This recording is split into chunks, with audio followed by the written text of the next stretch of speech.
think we're almost ready to start. How's everyone doing? Well, I'm assuming everyone's doing good. Yeah, pretty good. Is the audio okay? Liam, can you speak as well? And just Yep. Tell us in the chat. Yeah. Am I at a good volume? Oh, we're good. Thank you. Perfect. Great. So if at any point, if the audio lags or whatever, tell us. Oh, and by the way, so just to explain the rules, please just stay muted. At the end of the presentation, we can allow for kind of questions like audio forum questions or discussion. But the way we're going to do this is there's four sections to the presentation.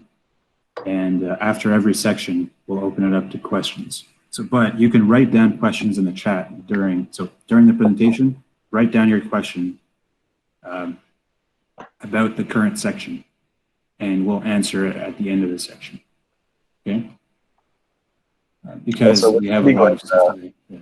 We're going to be going pretty quickly because we're fairly time limited. So everybody has access to the presentation, I think. So if you need to I would just open it up and stay on the slide and that you have a question about, and we'll get back to it when we address questions at the end of each section.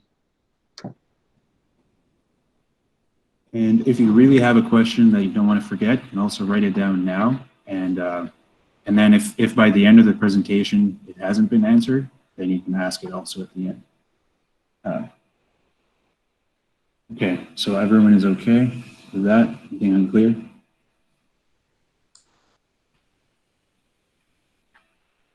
Okay.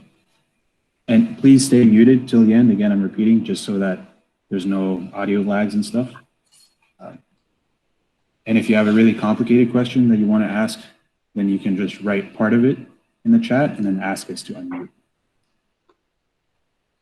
But generally, we're going to be keeping this in the basics level. So if you have a question that's more advanced than what the slides are talking about by a lot, then I would say keep it to the end of the presentation, because a lot of people, it'll go over their heads and that won't necessarily help people understand. Okay, Liam, you ready? Yep, good to go. So yeah, you can start. We're recording. Okay. So yeah, as Ariel said, this presentation has 4 sections. We're going to go over tires, kinematics, dynamics, and structural and like packaging considerations. So we'll start with tires. This is just the topics that we have covered here. It says not a comprehensive list. There's a ton more to know, but this is kind of what you need to know in order to build a base of knowledge. So we'll go on to the next slide. Ariel, go ahead. Okay, so you wanted me to talk about it? All right. So basically, what is the tire? Well, I think you all know what the tire is, but it's a very important part of the car. And it's kind of I like to think of it as the gatekeeper of all the forces going through the car. So nothing is going anywhere without the tires. The tires are the final thing that all the forces go from the driver all the way to the tire. So yeah, these we can kind of skip, but the main takeaway of taking care of the tires is that you need to keep them clean, need to keep them away from UV rays, oils, ideally keep them covered for as long as possible. Okay, so these are some of the important properties or characteristics of how tires operate. So slip angle, pneumatic trail, and aligning torque. Slip angle is how tires generate lateral force. So basically what happens is as you're driving along, you turn the tire and that distorts the rubber in the contact patch. So as you can see, the red section is the part of the tread that's in the front of the tire distorting. The contact patch is what is actually touching the ground. And in the blue section, that's the tread reverting to its initial position. So that is what actually gives you your lateral force, is the rubber reverting to its initial position. So slip angle is defined as the angle between the velocity vector of the tire and the center plane of the tire. So the way the wheel is pointing, that is the slip angle. This is a pretty weird concept to think about, that the tire can be moving in a different direction that it's actually pointing. So tires don't roll in a sense. They're actually rolling and slipping at the same time, and that's what actually gives you your lateral force. Now, as far as pneumatic trail, the lateral force, if you take the integral of the lateral force and along the whole contact patch, the equivalent force will actually happen behind the center of the contact patch. That's called pneumatic trail. That's the distance between the center of the contact patch and the equivalent lateral force vector. So what that does is it gives you a moment, because moment is force times a distance, and that moment is called the aligning torque. This is important because as you can see in the top right graph, as your cornering force is increasing, your pneumatic trail is actually changing. So it starts at its maximum, basically. As the force increases, your moment increases, but then your pneumatic trail actually decreases, and your aligning torque decreases with that decrease in pneumatic trail. What this does is it tells the driver, it gives the driver a signal that you're starting to reach the maximum cornering force, and to maybe lay off a little bit. So that is a very abbreviated version of some of the important characteristics of tires. We can also talk about lateral deflection. So when tires undergo lateral force, they deflect quite a bit, probably more than you might imagine. So this is 2 Gratz, one of our competitors. You can see the contact patches shifting all the way over to the right of the photo, or to the left of in the car's reference frame. That's because the lateral forces are actually deforming that rubber a ton. And if you want to play the video, Ariel, this is a little bit more, hopefully you can see this. So as the slip angle changes, the tire deforms a bunch, and it actually pulls under the, pulls way under the wheel. And this is important for a number of reasons. Your dynamic kingpin angles change. We'll talk about this later. But one of the most important considerations for this is that you can see as your contact patch is being pulled under, you're actually using less and less of the tire. So this is where camber and kinematics start to become important. So we'll go on to the next slide. This is slip ratio is basically the longitudinal equivalent of slip angle. So where slip angle gives you lateral force, slip ratio gives you longitudinal force. Slip ratio is defined as the percentage difference between the angular velocity of the wheel itself, so the aluminum part there, and of the tire contact patch. So the contact patch will actually be spinning slower than the wheel itself. And what that does is that causes the tire to deform longitudinally. As you can see in the picture, it's actually like coiling up, kind of like a spring. And that's what gives you longitudinal force, is the rubber reverting back to its initial position from that deformation. So it acts just like a spring. Go on to the next one. Next slide. Ariel, do you want to talk about this one? Yeah, sure. So just briefly, the mechanism of grip. So how does a tire work? It works in two, well, how does rubber work, really? It basically creates frictional force through adhesion and through hysteresis. So hysteresis is essentially springing back, or energy loss through deformation, kind of oversimplifying it, but think of that as more of a macro level, sitting the rubber sitting into the cracks in the road. So actual, like, macro, as in you can actually see it. You would be able to see those cracks in the road. They're not like microscopic, whereas adhesion depends on micro level. So much, much smaller imperfections in the surface. When there's a higher vertical, when there's more vertical load, the rubber sits deeper into the cracks and road. And supposedly you would have a higher frictional force. So this kind of leads into the next topic, which I'll let Liam talk about. Okay, so load sensitivity is the change in friction coefficient with the increase in vertical force on the tire. So as you put vertical force in that tire, it starts to fill in all those cracks. And to a point, yeah, there it is. To a point, it increases your force, but eventually you start to kind of fill up those cracks, and you actually can't fit any more rubber in there. And your coefficient of friction, so your normalized lateral force, or in other words, the amount of lateral force you can generate per unit of vertical force, decreases over time. As we increase vertical load, the coefficient of friction decreases. This is basically why having a lighter car is better.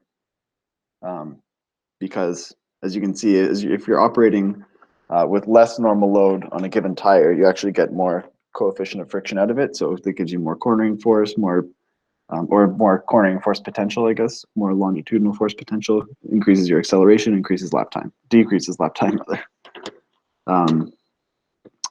So yeah, we'll get more into that later as well.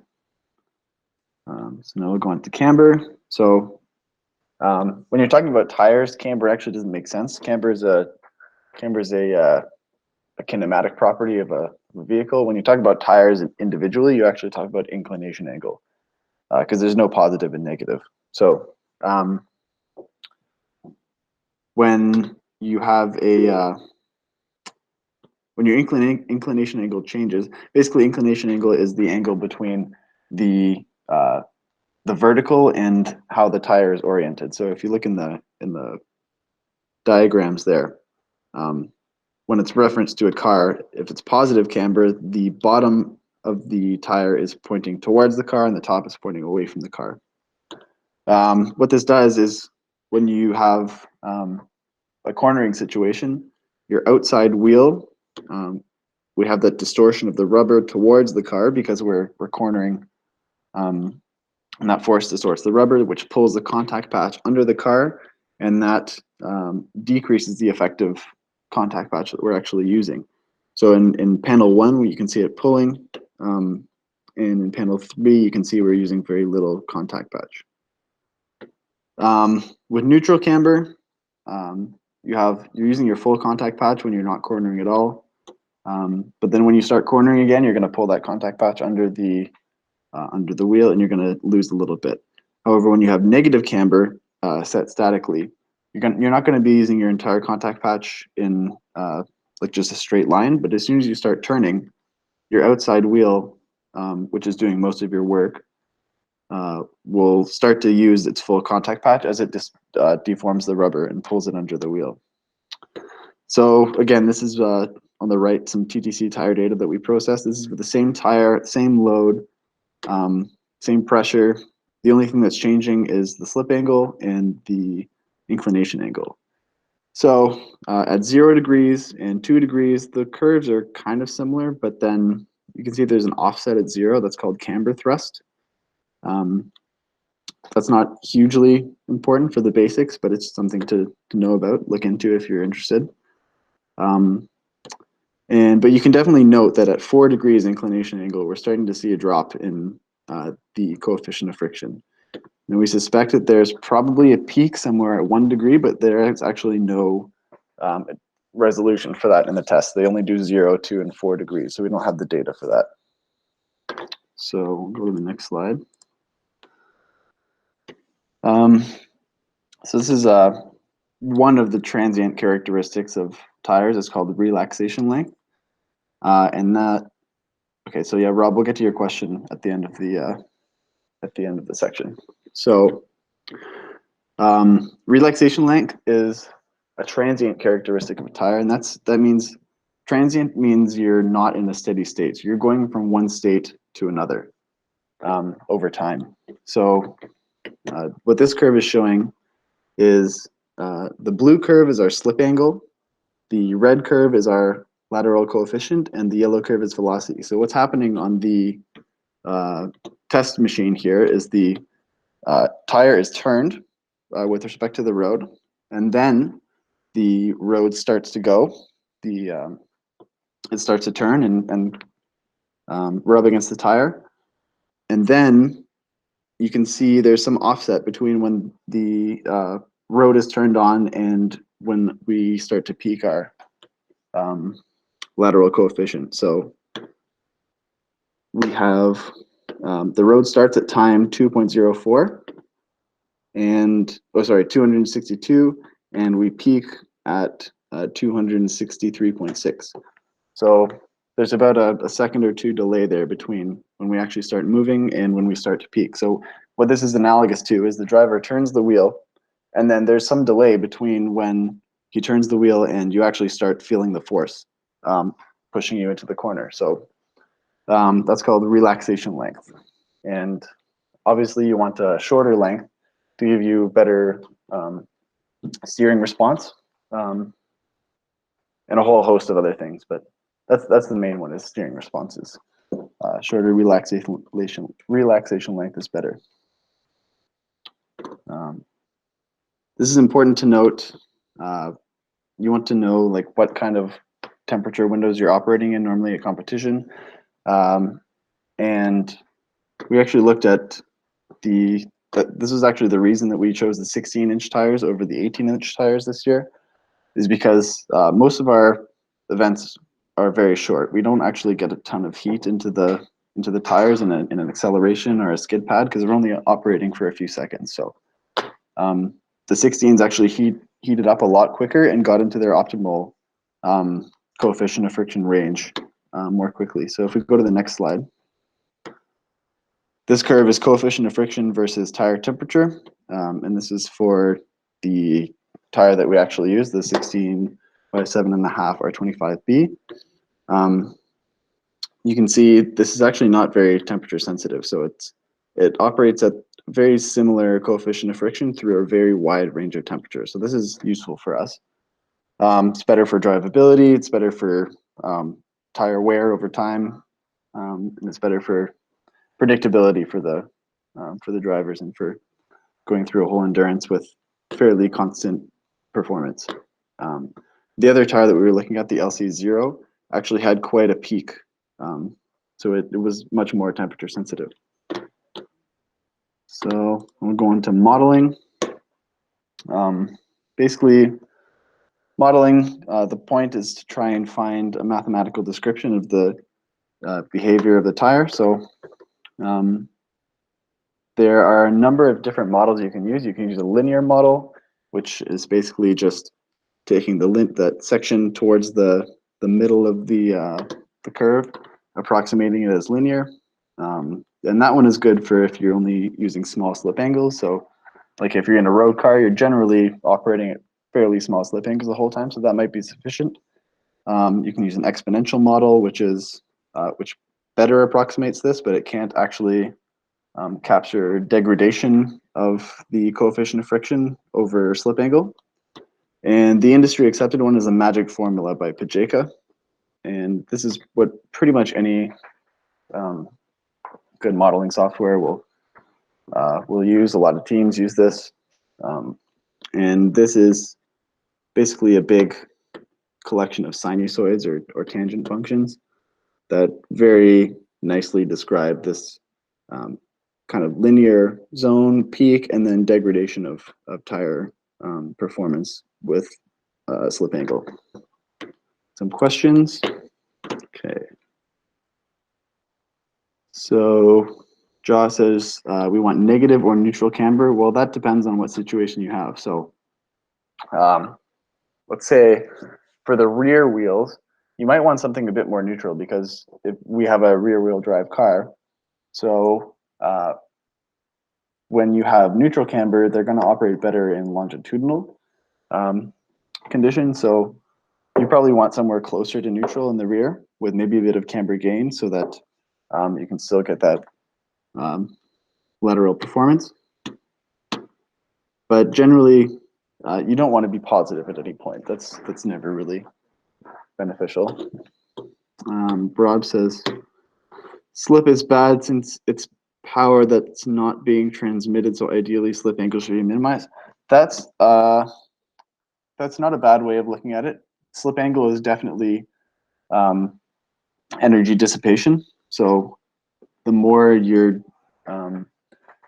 energy you're putting into deforming your tire, the less is actually going into pushing your car forward. So it's not great for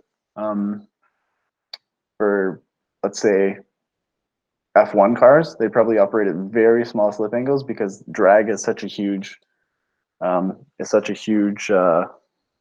performance limiter because they operate at such high speeds. So that's also one of those things where it just kind of depends on your situation.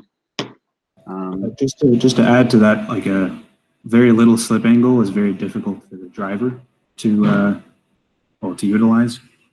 So our tires are actually operate at quite a high slip angle, higher than most racing tires.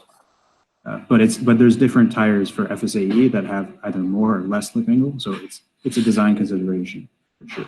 It's a compromise. Yeah. The other thing is that tires that go that have smaller slip angle ranges will be stiffer and will have generally better transient characteristics than the floppier tires. So yeah, there are tons of considerations for that as well.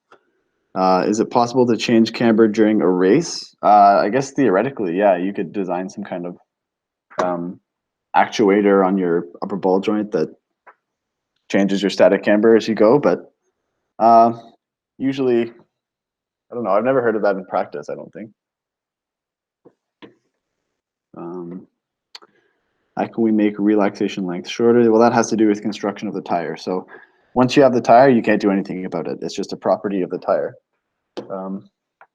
So in order to get the shortest, if that's your design target, is getting shortest possible relaxation length and best handling transient characteristics, then you have to choose the correct tire for that. What are the ways to calculate the coefficient as the temperature starts to change?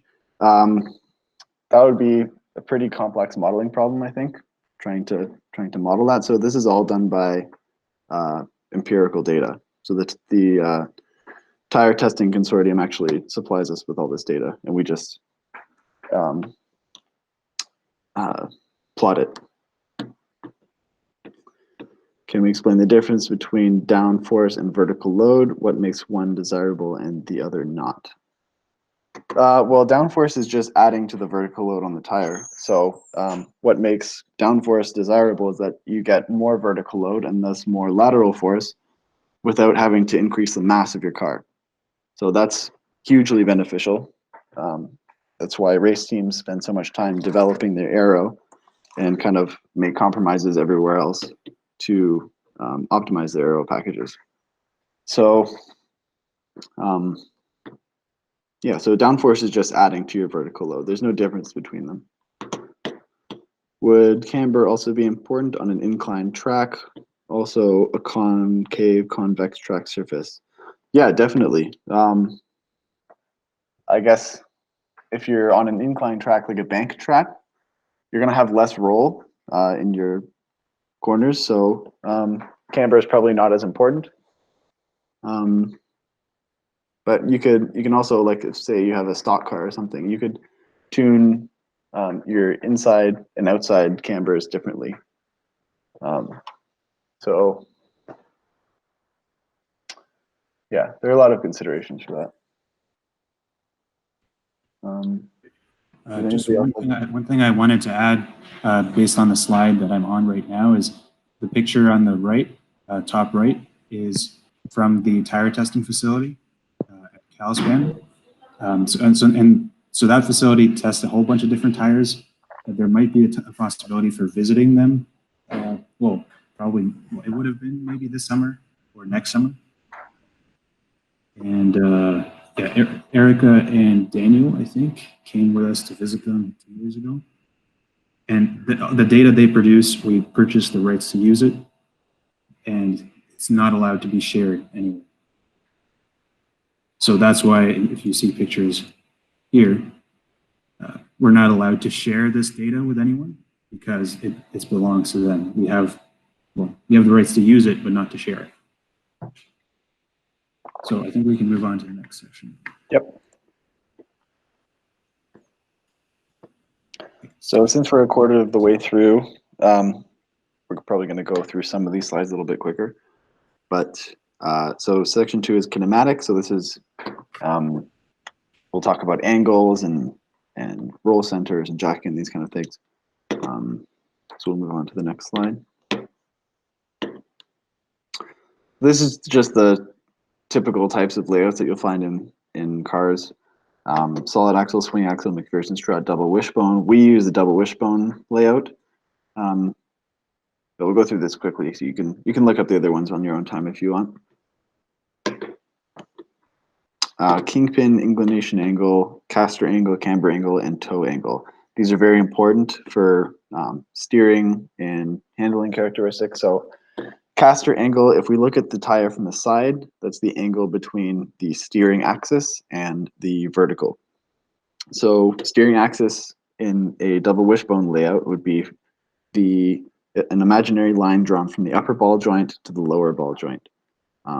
So that's where Ariel's pointing there. That's the kingpin inclination angle. But if we were looking at that tire from the side, the line drawn from there, that joint to the bottom joint would be the caster angle. This is very important for a number of things. Firstly is stability. So a positive caster angle has it's kind of angled backwards relative to the car, if that makes sense. So the upper portion of that line will be behind the vertical in relation to the car. So what this does is, so the steering axis is what the tire will rotate around when you steer. So having a positive caster angle actually puts the contact patch behind that steering axis if you were to project that axis onto the ground. Now, this puts it in a state of inherent stability. So if you have some disturbance, that tire will actually want to come back to equilibrium rather than enhancing the disturbance, which was what would happen if you had negative caster. You can see this happening on a shopping cart. If the wheels are kind of rotated forward, when you push the cart forward, they'll always flip back and start trailing their steering axis. And that's why they're called casters. Camber angle is, if we look at the front view of the tire, it's the angle between the plane of the wheel and the vertical. We talked about why this is important. Kingpin angle is at the top there. That's another front view angle, so that's the steering axis viewed in the front view. What this is important for is the scrub radius. So the scrub radius is the distance between the projected steering axis and the center of the tire.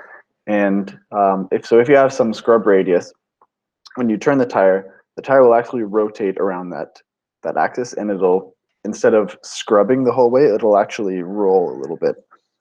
This decreases your steering effort. It also has some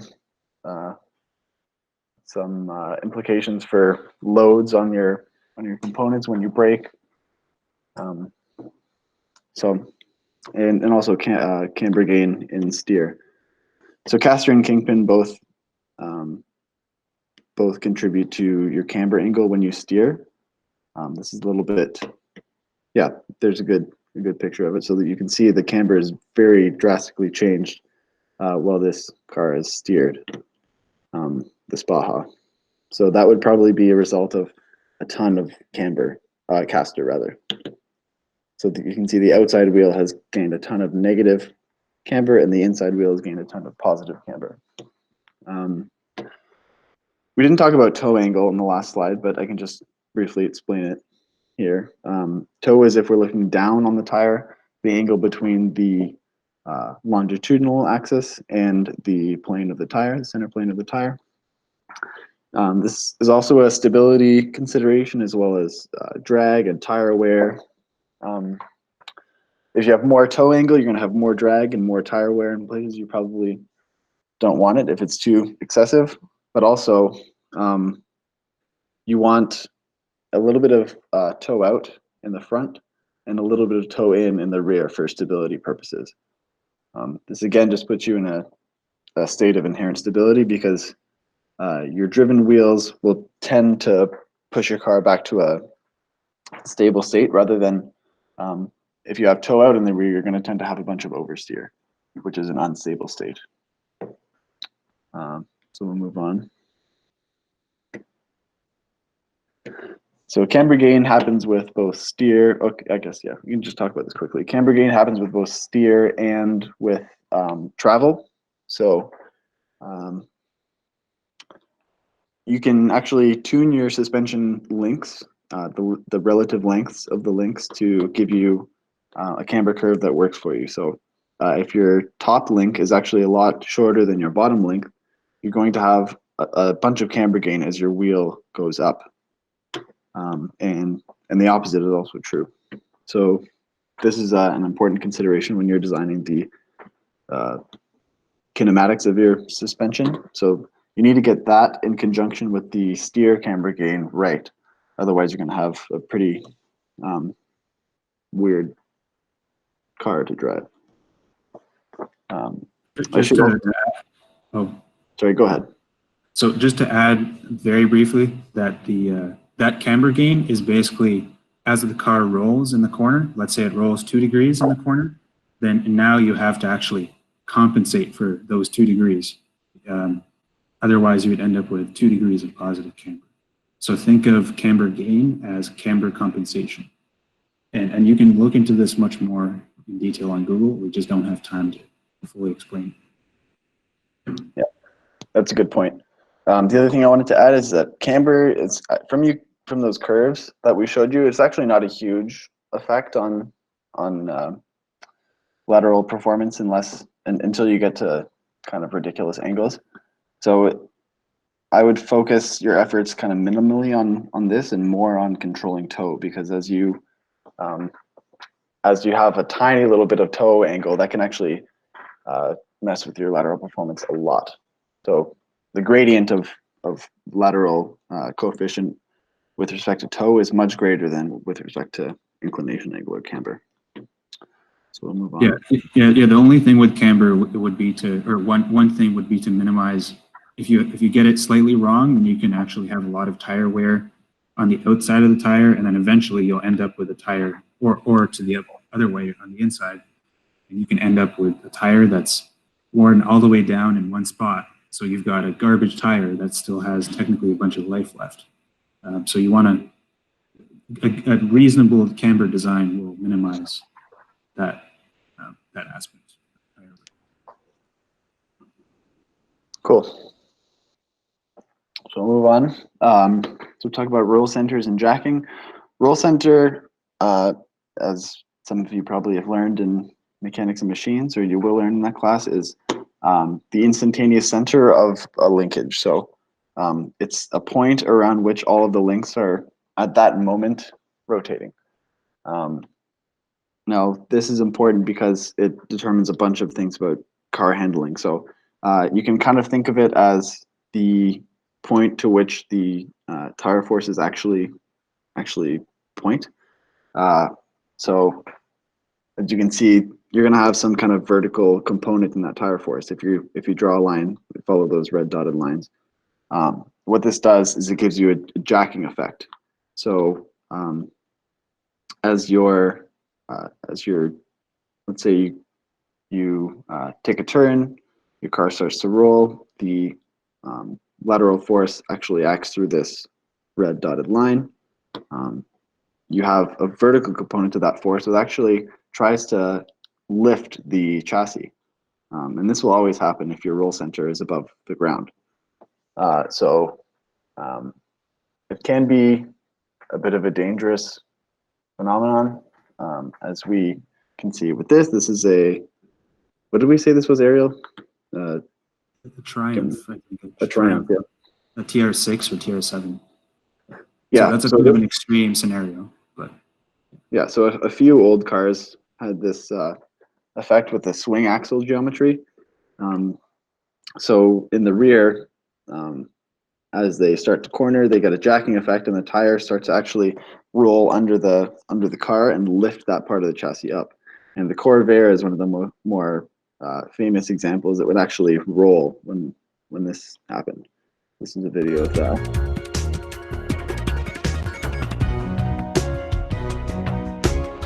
They get totally unstable in the corner and then actually roll over as the corners because the axle is actually pushing up the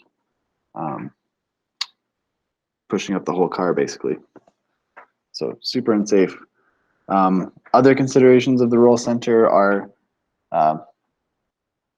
that is a higher roll center will basically mean you have more of your cornering force going through the links and not through the suspension, the shocks. So if your roll center is actually at the exact same height as your center of gravity, you have zero roll, but all of your force is going through the suspension links and not through the shock. So this increases something called geometric load transfer, which happens almost instantaneously, whereas elastic load transfer is what goes through the shock, and it's kind of modulated by the shock. It's much better for tires to be treated gently.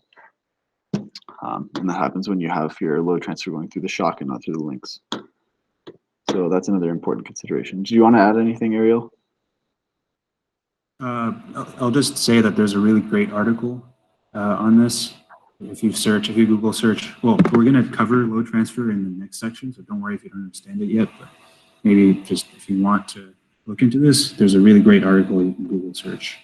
That is, yeah, just search load transfer, race car load transfer. You'll probably find it. Okay, we'll move on to Ackermann steering. Basically, Ackermann steering is when you have different angles, different steering rules for your outside and inside front wheel. So this is achieved by linkage design that gives you the desired curves. So the purpose of this is to allow the wheels to navigate different radius turns.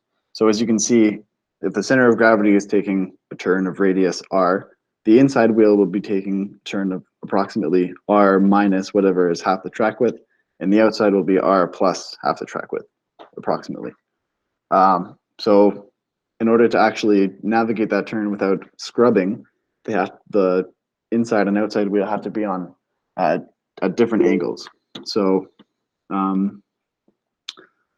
yeah, you can do a whole bunch of stuff with this. If you have tires that actually, I don't know, should we go into the tires peaking at different slip angles and tuning for that with Ackermann, or do you think that's too advanced? Yeah, maybe not, but I think we wrote down about it in the speaker notes. So if you're interested in Ackermann, then yeah, take a look at speaker notes, as well as it's covered. I think, yeah, the YouTube video up here will also cover it. Okay, so yeah, basically that's all I'm going to say about that. There's a ton more that you can learn about that.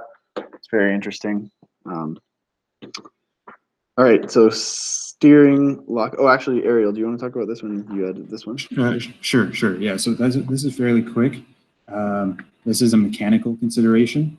So as you steer, you got to ask yourself, well, how much steering angle can you have before something bad happens?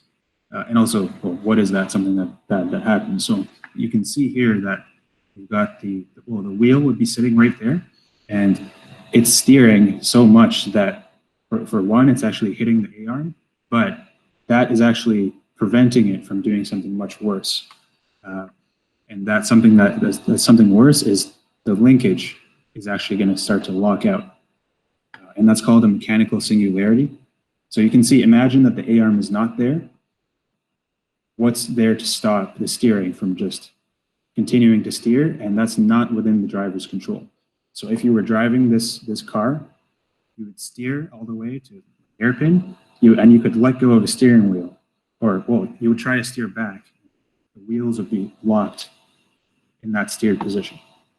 And there would be no amount of force that you could apply to get it to steer back, other than someone manually coming to the tire of the car, kicking it back into position. So basically the takeaway here is there is a limit to how much you can steer, and you have to mechanically limit it. The best way to do it is with a mechanical stopper on the steering rack. The less good way, but still acceptable way, is to do it the way that the picture here shows, with a mechanical stop on the A-arm. I wouldn't recommend this unless your A-arm is super beefy, because this could actually put a lot of force into the arm. And you'd rather just put the force into the steering rack, because it's able to take that force better because it's axial loading. Cool. Oh, one more consideration is the angle of the spherical bearings. That could actually cause your steering to lock before your designed steering angle. So watch out for that as well. Because everything has a limit, a mechanical limit. So you've got to know the limits of your system and stay safely within them. So if you can only steer 35 degrees before the steering linkage locks out, please don't put the limit at 34 degrees, because it's not going to be 34 degrees in real life. For reference, the RF19 and RF20 had a 32 degree steering limit. So should we move on? Yeah, you're good to move on. Okay, so these are just a bunch of different damper linkage layouts. There's direct actuation in the bottom left, heave spring in the middle, push rod in the top right, and pull rod in the top left. Working, maybe a bit laggy, but I think you get the point. The difference between these is just packaging concerns, really, and ease of integrating certain components like anti-roll bars or whatever you want to add. So that's all I'll say about that. There's tons more you can learn, but it's easy enough to look it up yourself. Linkage motion ratio is the ratio between the amount of vertical travel of your wheel and the amount of travel in your shock. So some places define it differently. Like with bikes, you define the travel of the wheel over the travel of the shock. I like to define it the other way: the travel of the shock over the travel of the wheel. And that's how they do it in a lot of the documentation for race car stuff. Basically, why this is important is it's kind of like a ratio of leverage, a leverage ratio. So the higher your motion ratio, if you think about it as shock travel over wheel travel, the stiffer that suspension is going to feel. So you generally want your motion ratio to be increasing with travel, so that it's harder to bottom out your car. So this is called a progressive motion ratio. Again, as that has considerations for damping and spring rates. So those are it's an important thing to design for sure. So that's all I'll say about that. Again, there's tons more you can learn about this on your own.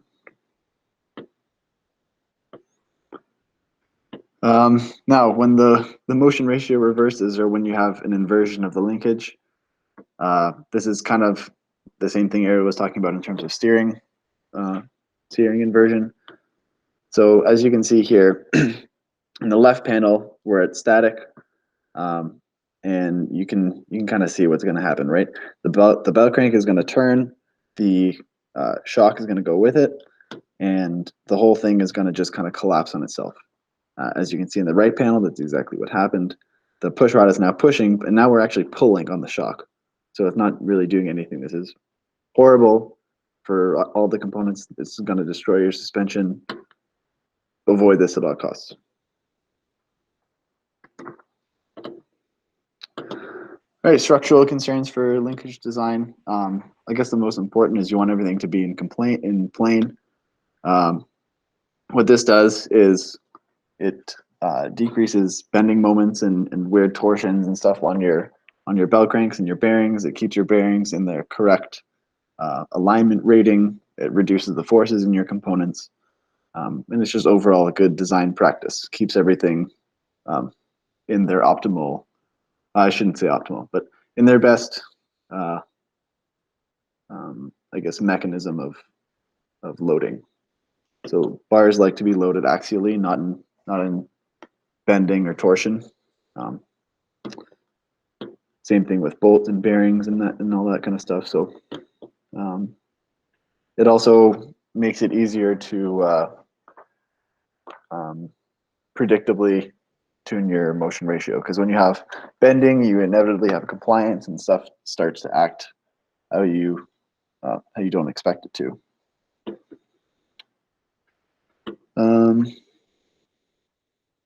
Yeah, I guess we can talk about the reaction part quickly too. So I wanted to mention the not over constraining the shock, just because basically the damper or the shock is a very delicate component, and that's why it has spherical bearings on both ends, so that basically so that you cannot load it in bending. Because if you try to bend this damper, it might not break, but either the shaft will bend or the bushings will wear out. That's probably what's going to happen first, and then it'll start leaking oil, potentially pressurized oil, and it's going to just lose all of its damping capacity. So you want to let the bearing, spherical bearing, move, and if it's clamped tight, like shown in the picture, then the spherical bearing is going to be useless because it's not allowed to swivel. So this is like a wrist. A spherical bearing is like a wrist joint that you learned in statics, but you cannot over constrain it. And on reaction forces, just remember that forces are never lost. If you try to redirect a force, you're not actually redirecting it. You're just redirecting part of it and distributing it in a different way. So a bell crank is just a way of redirecting a force, but you can never actually redirect it. You can only send part of it to the damper and another part of it to the pivot. But the end result is always going to be more force, not less force. So any change of angle is any change of angle of force is going to result in more force total.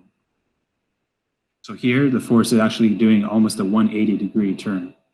So you're actually going to have roughly double the force in that reaction. Okay, we'll move that's on. something to keep in mind. Yeah.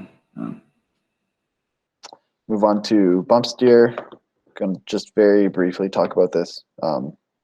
So when you bump is the vertical motion of the wheel. As your wheel moves vertically, if your steering link or your toe link is not in the correct position, that'll actually start to steer your wheel. As you can see, the toe angle changes there while he pushes down. And you can design for this.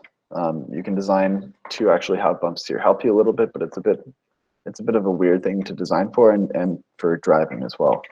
It's a bit of a strange feeling. So that's all I'll say about that. There's a bunch more you can learn about this. Tons of good resources for it. All right, we'll move on to the actually questions. Nobody has questions for this section? Are caster and KPI angles relevant for anything other than stability and steering feedback? Well, yeah, camber gain. They both contribute to the camber curve of the tire with steer.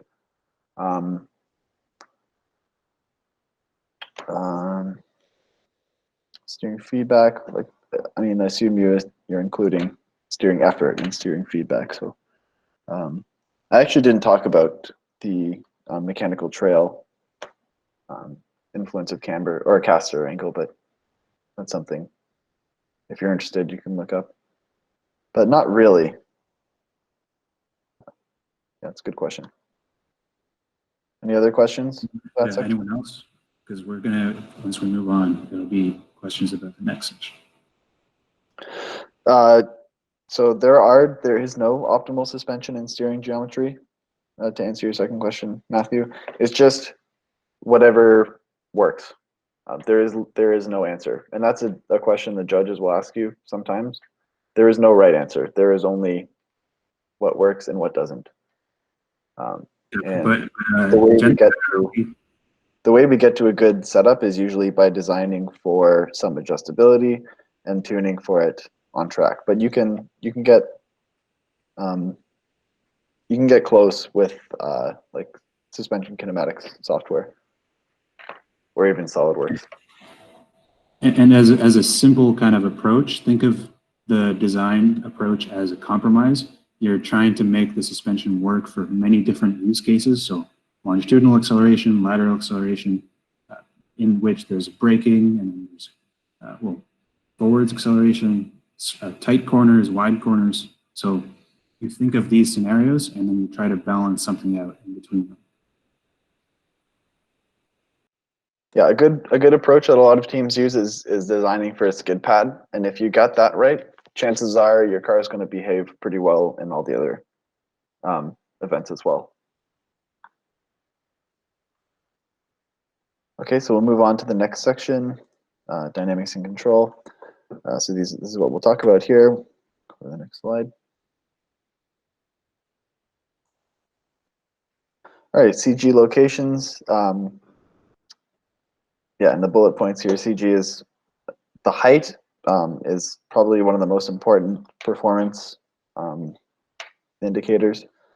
So the higher your CG, the more load transfer you get, which we'll talk about soon, why that's important, and the less cornering potential or acceleration potential that you have, depending on how you want to look at it. Weight distribution fore and aft is important for determining whether you're going to oversteer or understeer. So if your CG is towards the rear of the car, you're going to tend to have a more oversteery car because your rear wheels are required to do a bit more of the work, and they're going to be operating at a lower coefficient of friction than probably the front wheels because of load sensitivity. Weight distribution left to right is important to keep track of. You ideally want to keep it right in the middle. That's best usually, unless you're on like a stock car where you only turn one direction. But yeah, in FSAE you generally just want to keep it right in the center. We'll move on to the next slide. Yaw inertia is basically the reaction moment of inertia of the car in yaw. So yaw is turning about the z-axis. There's also roll, which is about the longitudinal or x-axis, and pitch, which is about the lateral or y-axis. So yaw is like what a race car is designed to do. You want to make it yaw quickly and predictably. So when you have a moment, which is going to be achieved by your tire forces, you're going to yaw more quickly if you have a smaller yaw inertia. So mz equals iz times alpha. Alpha is your angular acceleration. Iz is your yaw inertia, and mz is the moment that your tires are generating about your z-axis. So you want to minimize this if possible. So keep your heavy components close to the CG if you can. Yeah, it's not hugely important for performance in like a analytical perspective, but drivability, it might be pretty significant, and that can't really be quantified in modeling. So it's good to keep in mind. Yeah, although there probably is room for more modeling than we did in the past. So other teams have done, yeah. Yeah, but like you want to say something? Okay, sorry, go ahead. No, go ahead. Like there are a lot of papers on Google Scholar that have looked at this in detail analytically, and they've found it makes much less of a difference than overall mass or CG location and things like that. So, yeah. Yeah. So, to close off the roll so there's yaw inertia we covered, and the other two inertias around the x and the y. We didn't cover them because they are actually basically not important at all. They would be important for an airplane, but not for a race car. Yep, good point. All right, so we'll move on to load transfer now. This is one of the most important concepts in vehicle dynamics. Load transfer is a function of the track width, the CG height, and the amount of acceleration that you're doing. That's it. So what happens is if you have your CG above the ground, which is always going to happen in a race car, it's not possible to have the CG below the ground. You're going to be transferring load from your inside tire to your outside tire in a corner. You can think about this as kind of like the outside tire is reacting the inertial moment that's required to, or that's generated by having your CG height above the ground. So when we talked about tire load sensitivity, we realized that as your vertical load increases on your tire, your coefficient of friction is going to decrease. So what that does is it makes your entire car operate at a lower coefficient of friction and thus lower cornering capacity. This is why CG height is so important. If you decrease your CG height, you decrease your load transfer and increase the coefficient of friction that the car is actually operating at. And that's in a lateral case. If you have a rear wheel drive car though, you actually want to increase your load transfer because the same thing happens in longitudinal acceleration. You transfer load from the front tires to the rear tires, and the rears are your driven tires. So you actually want them operating with more force on them. So the decrease in coefficient of friction actually does not offset the amount of force that, or more force that you can generate by having more load on those rear tires. But again, if you had a four-wheel drive car, you want to decrease that load transfer as much as possible as well. Important takeaway, only a function of the CG height, track width, and the magnitude of acceleration. And just a small note that obviously CG height, dropping it is a very important thing to do, but we don't necessarily want the track width to be wider because the narrower the track width, the tighter of a racing line you can take. And that's something that can be simulated. And only with that compromise, you can actually make a decision on track width. So wider is not necessarily better, especially not in a maneuverability competition. Yep. All right, we'll move on to spring rates. Hooke's law, as everybody learns in physics, is F equals negative kx, where k is the spring constant and x is the amount of displacement. This is an important thing to note for choosing your springs.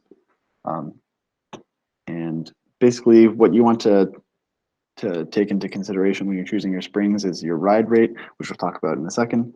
And basically you want to keep the lowest spring rate that achieves keeping your car suspended at all times under the maximum loads that you anticipate. So aero, so like let's say you know your coefficient of lift, you know that your max speed is 120 kilometers per hour. You figure out what your aero load is in max acceleration corner. You want to be able to keep your car from scraping in that condition. And you want to go as soft as possible to allow you to do that. Other rates are, these is just not a full list, but some of the more important ones. Roll rate is in units of Newton meters per degree. That is basically how much lateral acceleration will cause your car to roll by 1 degree. And the important considerations for that are aero effectiveness and driver comfort. So if you're rolling a whole bunch, chances are your driver's not going to be that comfortable, and your front wing is not going to operate as effectively because half of it is going to be way off the ground and not producing any downforce, and some of it might, but the other half might be like right on the ground and choked. So wheel rate is the spring rate modified by the square of the linkage ratio. So this is basically just how hard it is to raise your wheel with respect to the chassis.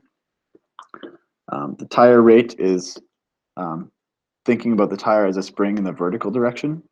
So this is actually, since it's springs acting in series, it's actually more significant than you might think. If you have a really soft tire, this is going to decrease your ride rates and your wheel rates, or not your wheel rates, roll rates by quite a lot. So it's a really important thing to take into consideration.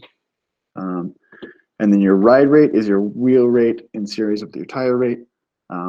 This is important for aero because it determines how much your car will pack down under aerodynamic load and under pitching, under braking. So yeah, also it determines your ride frequencies, front and rear. So if you go over a bump and your front will start oscillating before your rear, you want your rear to actually catch up. So it's important to consider that as well.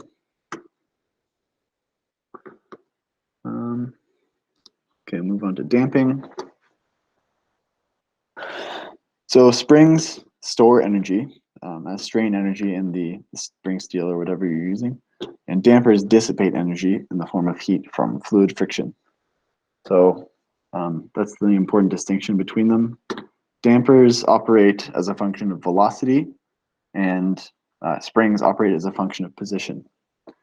So the important takeaway here is that they dissipate energy. So without dampers, let's say we had no dampers and no like air resistance and no hysteresis in any of our components. If we hit a bump, you just keep oscillating forever.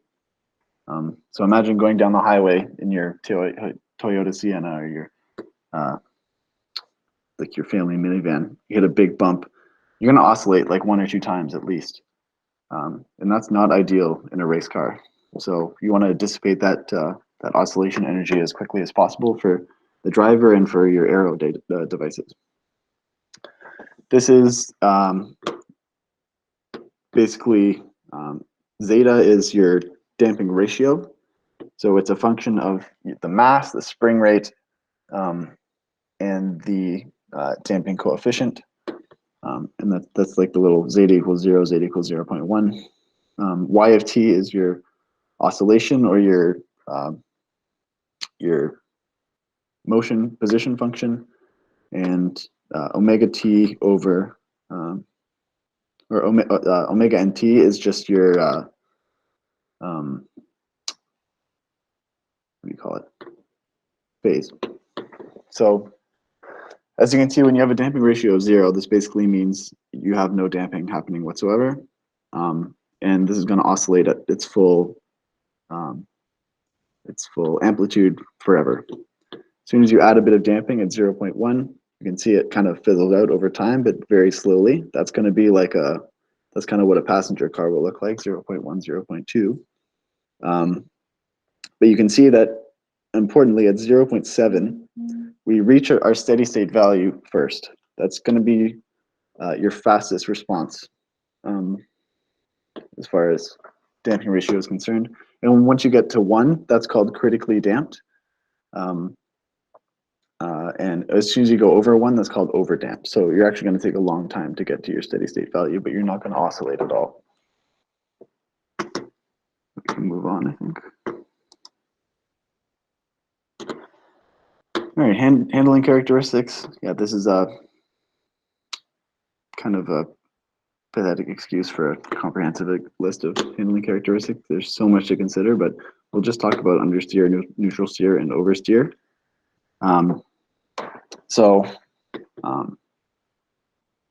Neutral steer is basically when you have the perfect amount of front and rear load. If you take a corner, you just have a constant steering angle, and as you speed up, you actually will be able to keep that same steering angle. Very few cars have that. No road cars, certainly. Understeer, on the other hand, is if you take a constant radius turn, as you speed up, you're going to actually have to steer the car more, and that's one of the definitions of understeer. And pretty much every road car, almost every race car too, will have this characteristic because it's inherently stable. Oversteer is the opposite. So as you speed up, you actually need to get a little bit less steering angle. This is very uncommon because it's inherently unstable. Yeah, and this is just in a steady state condition, so keep that in mind. Yeah, I think we can move on.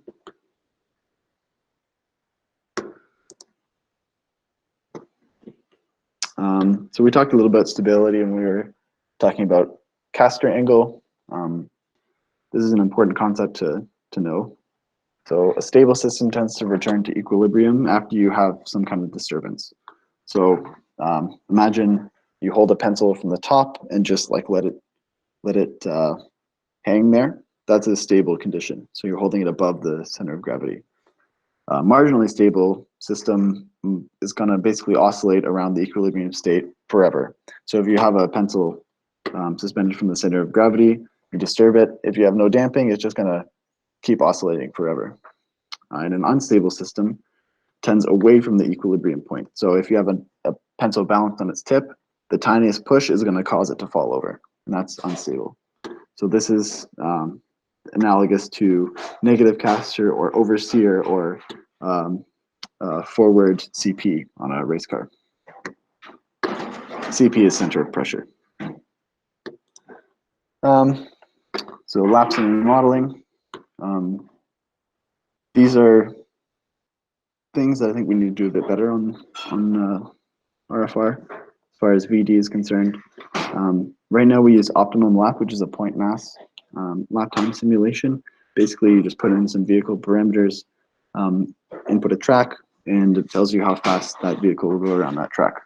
On the left is the track and the speed trace shown for a certain simulation. And it's good for making high-level decisions. So things like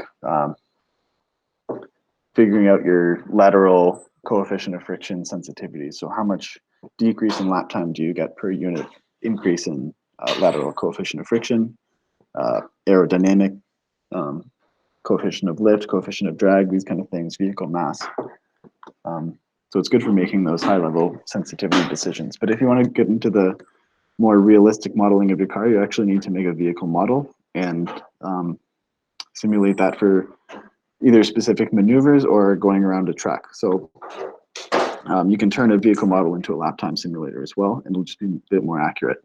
And you can keep track of things like steering angle, slip angles, that help you understand your car a little bit better.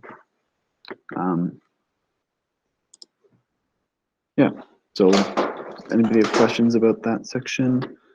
How does front mid-engine compare to rear mid-engine in terms of cornering? This is in regards to CG position.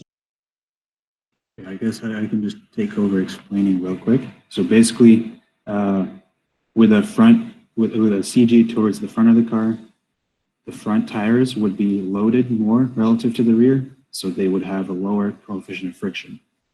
So if you have less grip in the front relative to the rear, then you will have understeer. You'll try to turn, and the car won't have enough front grip to take that request. But generally, you can solve that with different width tires. So wider tires in the rear, if you have a rear heavy car, or wider tires in the front. But wider tires have also take longer to heat up. So you'd also see rear-wheel drive cars have wider tires in the rear, regardless, just so that they don't overheat. So if you ever see like a BMW M3 or whatever, it probably has 50-50 weight distribution, but it still has wider rear tires because it's rear-wheel drive. Mathematically, understeer and oversteer, there's a couple of different definitions. One is that the rear, oversteer would be the rear has more slip angle than the front. There's another where the entire yaw angle of the car is either inwards or outwards. To me, There's the other one moment as well. Oh yeah, too much yaw moment or too little yaw moment. And then there's just more front grip than rear or less front grip.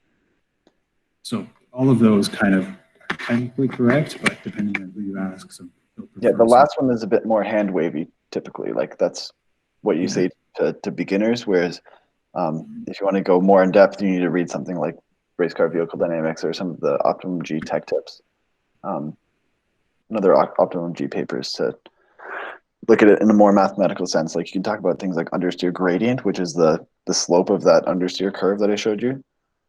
That's an important handling characteristic for a lot of cars, but that's a bit more of an advanced topic. Yeah, there's tons of material on this if you want to look into it yourself. Why would the rear tire have less coefficient of friction when it's a rear engine car? That's because of load sensitivity. Remember we talked about that in tires. If we have, and that doesn't, it's not necessarily a rear engine car that would make that happen. Like if you have a whole bunch of other heavy components at the front, it's just more about CG location. So as you have more load on the rear wheels, they're operating at a lower coefficient of friction because of load sensitivity. And that goes back to tire characteristics. And also less slip angle, right? No, actually more slip angle. So as you increase the load on a tire, the peak slip angle actually shifts backwards or shifts like higher. So you get peak load at a higher slip angle or peak lateral force at a higher slip angle than when you have a less loaded tire. And also your gradient, your cornering stiffness decreases as well. But you're operating at a higher slip angle in the rear because your rear wheels need to do more of the cornering force work than the front because they have more load on them. So you need to achieve a higher slip angle in the rear. Does that make sense? Cool. All right, I think we can move on. We can talk more later if there are other questions that come up. Go ahead, Ariel. Yeah, okay, so structural, I'm gonna go through this pretty quick because it's easier to grasp on your own as well. So outboards, it's that the whole outboard system is very important because it's holding the wheels, but it's ultimately mainly a structural design problem. There's almost no vehicle dynamics going on in outboards. Now, the one exception is brake bias. So because of load transfer, as soon as you press the brakes, the front wheels are taking more of the load of the car, usually close to 70% of the load. Same happens on a bicycle too, or a mountain bike. So you'll see they'll have a larger brake in the front, a larger caliper, and a larger rotor, and then also the pressure in the system is set in a way so that more force is taken or more force is given to the front. Now I'm very much oversimplifying it, but that is the main principle that vehicle dynamics cares about. So as long as the brake system is sized properly, it's going to be roughly in a range where the car handles well as soon as you press the brakes. But there's a lot more to it because in the rain, you're going to want a different bias in the front. It's usually adjustable. And another big thing in outboards is you have a big compromise between stiffness of the bearings and drag. You can't win on both ends, but stiffness of the bearings matters for camber.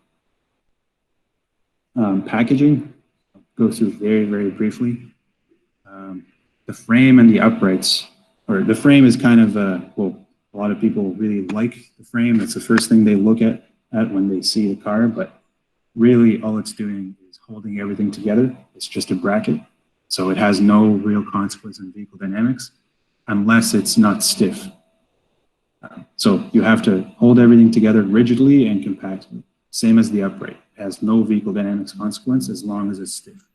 How stiff? That's a question I'll talk about in 2 or 3 minutes. You also have to make things compact for yaw inertia, but depending on, it's not as big of a consideration as a lot of other considerations. And if you make things too compact, you'll have a hard time taking them apart later. So ease of assembly or manufacturing tolerances will make your design basically garbage because you go too tight and things don't fit. And also things can heat up when they're close together. So convection is better than conduction. If your exhaust is touching the, or whatever other component, it's going to transfer a lot of heat.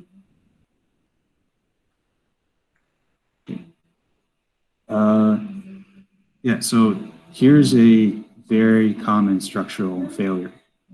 And you've probably heard that phrase before, rod ends and bending. There's a lot of memes about it. It seems like everyone knows about it, but a lot of people don't actually know what it means. So here's what it means. You have a rod end. Turn on the pointer. This is a rod end. You see a rod end here, here, here, and here. So there's 4 of them in total in this picture. There's one here, here, here. A rod end is just a bearing housed in a threaded housing. So there's a spherical bearing and there's a threaded housing. Now, threads are, well, they have sharp, pointy edges. And anything sharp is going to be it's called a stress riser or a stress concentration. And you can intuitively just think about it. The place where something is going to crack is where there is a sharp corner. If you've ever worked with wood before, you'll probably understand that principle. As the component is being loaded repeatedly, it's eventually going to start to crack, and then that's what's called a fatigue failure. It's not going to happen right away, but it's eventually going to happen. So basically, you don't want to load this in bending. And a lot of suspension arms look like this. Now, that's not a problem during lateral loading, but that is a problem during longitudinal loading. And it can also be a problem during vertical loading from a push rod. And this is something that I really want to drive home here. It's just a physics principle of just not putting stuff in bending at the threads. You'll see this at competition. You'll see cars with that. And it's why they do it is it's easy to adjust, camber, but all you'll have to do is look at a whole bunch of other cars to see better ways of adjusting camber that don't result in a catastrophic failure. And here is a couple of those failures. These broke, this bent, this broke as well. And this can not only end your race day, but will kill your driver or kill a pedestrian. This is a terrible failure. The wheel and the entire wheel assembly can just come off the car without warning. So now that we're done with this subject, compliance. What is compliance? Well, it's essentially flex or deflection. And I'm not going to read the entire quote out, but this is by a longtime FSAE design judge. So nothing is rigid, basically. Everything bends a little bit. And when you think of just 0.2 millimeters, it's not a big deal. But when you put a whole bunch of different deflections in series, you suddenly end up with a millimeter or 2 millimeters or whatever. And it's not, that still doesn't seem like much, even though it is. But that can result in 2 degrees or 1 degree of angular deflection at the wheel, for example. And that is going to make your driver not want to drive the car. So compliance is the biggest enemy of your driver's control and confidence. And considering the driver is the only thing pushing you to the end of the track, you probably want to improve his confidence. And the way to minimize compliance, generally speaking, is axial loading.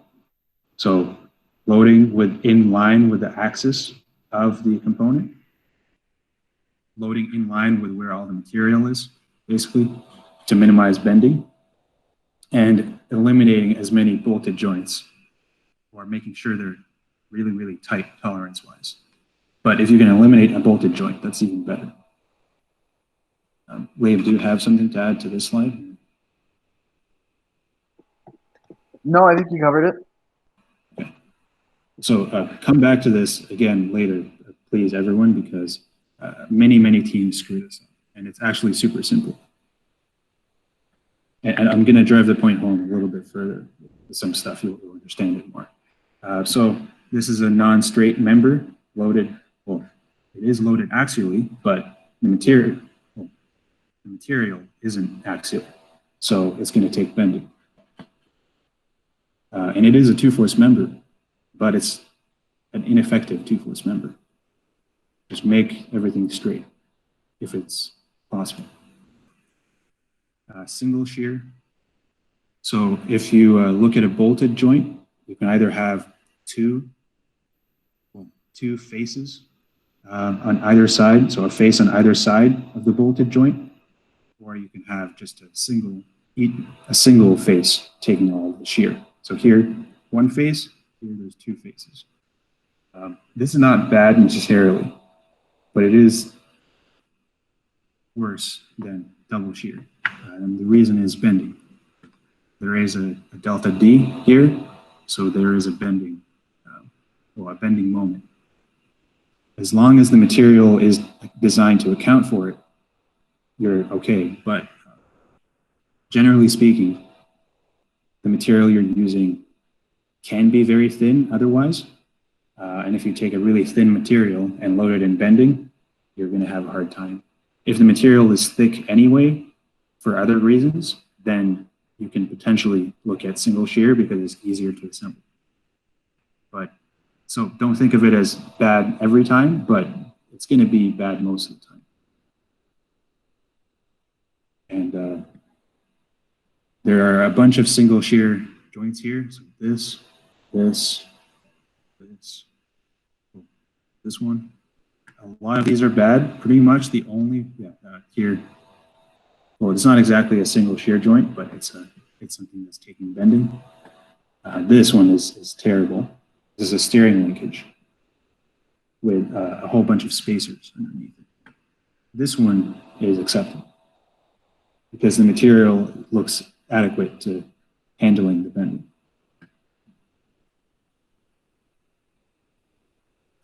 So the main types of compliance.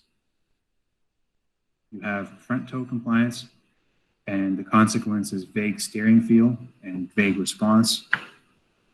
Generally, the uprights, the steer arm length. So essentially, it's the leverage or the moment arm between the moment arm that's doing the steering. Steering rack mounting and rims. Everything is going to comply, but you got to know what is going to do most of the works to design for it. Rear toe compliance, that one is actually worse than front toe compliance because it results in instability. So vague steering response, the driver can deal with to some extent, but instability and an unpredictable car, the driver is not really equipped to handle.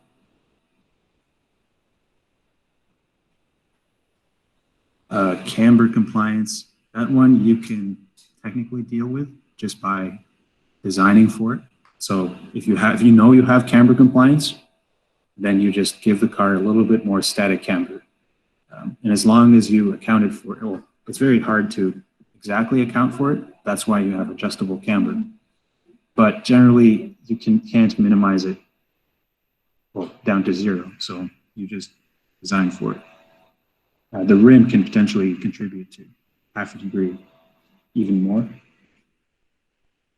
Bearing play can contribute to it. So, we've gotten better over the years, but it's definitely not perfect. Because I think bearing play is actually still a fairly big contributor. Now, the frame torsional stiffness, that one, I mentioned how the frame is a bracket before, so the frame has to be stiff to be an effective bracket, and if it's not stiff, then the front and rear wheels basically can't communicate with each other effectively.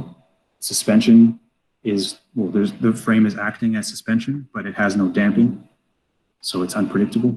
It oscillates, so that's not very good. But you don't have to make the frame, you can't make the frame infinitely stiff. You just have to make it stiff enough. That's a kind of a can of worms, but it's very doable to make it stiff enough without adding a bunch of mats. I just want to add, can I add something, Ariel? Yeah. So if your frame isn't torsionally stiff enough, I think you had it in a point there, but anti-roll bar tuning or roll stiffness front to rear tuning that you do is going to have no effect, because it's basically like you have three springs in series: your front roll spring, or like your front roll stiffness equivalent spring, your frame, and then your rear roll stiffness equivalent spring. So if your frame is much floppier than either the front or the rear, or even on the same level, any tuning of those front and rear roll stiffnesses is going to have no effect. So you're going to have no tuning ability of your understeer gradient, basically. And you're going to have a very unstable car. Yeah, that is true. So yeah, if you want to be able to tune your car, make sure all your components can actually, well, are not contributing to stuff moving around, especially the frame, but it kind of goes to everything else. And the biggest crime, well, probably not that many teams mess up frame stiffness, although some of them might overbuild it, but a lot of teams do mess up toe compliance. So I mentioned toe base before. So toe base is here. This is the toe base. So right now on this thing, it's probably about 1.5 inches, which is terrible. And it's also, this is not even the real toe base, because the real toe base is a perpendicular base. So if you draw the perpendicular line here, you probably end up with something like 0.5 inch. And that's not a lot of moment arm to work with, because any amount of play, let's say you have 10 thou of play, if you do the cosine of 10 thou relative to 1 inch, you end up with more than a degree. So 10 thou is well within the range of play you'd have in a bolted joint. Maybe a not great bolted joint, but an average bolted joint, or 2 bolted joints, to be fair. Our car, if you checked, you probably have a couple thou of play in the bolted joints. So you want to make this distance as big as you can, ideally above 3 inches, so that any amount of play or compliance won't result in a degree or something of toe compliance. Because, well, according to Claude Ruel, a driver can feel 0.03 of a degree. I don't know if I don't know if an amateur driver like us can feel 0.03, but definitely 0.1 of a degree. So please look at this slide again on your free time and try to understand what's wrong in all of these. A lot of these are putting bending into stuff. Well, maybe it's kind of an exception. There's a bunch of bending going on here. These structures are going to make the car undrivable.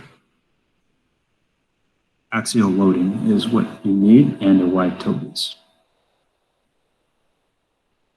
Torsional stiffness. So we kind of talked about it, but the ideal range, according to at least some documentation, so some academic papers, which are, I think, in the notes, the speaker notes. So 3 to 10 times the roll rate of the car. There's different schools of thought on this, but if you make the frame stiff enough to that point, then at least in the low range, at least an amateur driver won't notice it. The car will be tunable to some extent. In the higher end of the range, you would see an F1 car. And yeah, all stuff adds up. So in our case, the bell crank actually contributed in RF20. So the bell crank actually took away 10% of the torsional stiffness. So I simulated it without the bell crank to save on time. And then I simulated a section of it with the bell crank and added up the deflections. So consider the shape of the bell crank, because this bell crank is definitely going to add compliance, because it's got no cross section, or cross section in this direction. So how to make the frame stiff as kind of a summary. The first thing to remember is the frame is not a truss. So a truss has just 2 force members. The frame doesn't have only 2 force members. Members on the frame take bending. If you only have to look at it from a couple angles to see it, the top of the roll hoop takes bending, but that's really not the worst offender. A whole bunch of stuff here takes bending. The worst offender is the whole structure around the driver. It's not fully triangulated, so it will take bending. And there's nothing you can do about it. So because you have bending going on, you have to gusset stuff, and you have to minimize the aspect ratio of stuff, so make tubes shorter and fatter, and also maximizing the polar moment. So the polar moment, essentially, imagine a larger diameter tube. So you want to make stuff larger diameter if it's taking torsion. And you also want to make sure that all of the mountings of stuff are good. So the bell crank mounting better be stiff. If it's a cantilevered mount that takes bending, it will not be stiff whatsoever. And no matter how good your frame design is, other than that, the frame will be garbage. Okay, so this is the last slide, I think. Yes. So welding it all together. Essentially, the main takeaway here is everything is going to deform. You cannot prevent deformation. So if something is not held when it's being welded, it's definitely going to deform. It's not like held, not with someone's hands, but held fixed. If it has gaps, it will deform. That's a big one. That's one thing that VR3 manufacturing told us. Welding deformation is mainly affected by welding gaps that the weld has to fill. So if you have no gaps, technically you'll have almost no deformation. If you have asymmetric welds, then it will deform in one direction. Look at the picture here. And often, also if the welds are done in the wrong order. If you do a full weld on one side and then do the other side, it's going to deform to that one side. So remember that the jig, even if you have a really good jig, you're never going to actually have it. Well, as soon as you take the part out of the jig, it's going to spring out partially. So then that kind of goes to the final point, that the only way to make sure something doesn't deform is to prevent it mechanically, which is by, at least with one example, to use a gusset. So a gusset is something like this, or this. So there's no way of yes, you might still get some deformation, but from just welding in the gusset. The gusset is the best, really the only way to really prevent 99% of that deformation. So with A-arms, it's a very important thing. And that's one reason why our A-arms are the way they are. So this is what our A-arms looked like about 5 years ago. It's an asymmetric weld. So the inside is going to pull the part inwards, whereas the bottom is actually our A-arms from RF20. It's a symmetric weld. So there's a weld on either side of the neutral axis of each tube. So even though there's no gusset, these come out very, very close to their specified tolerances. Or I mean, yeah, the jig could be better, but the welding isn't really the problem.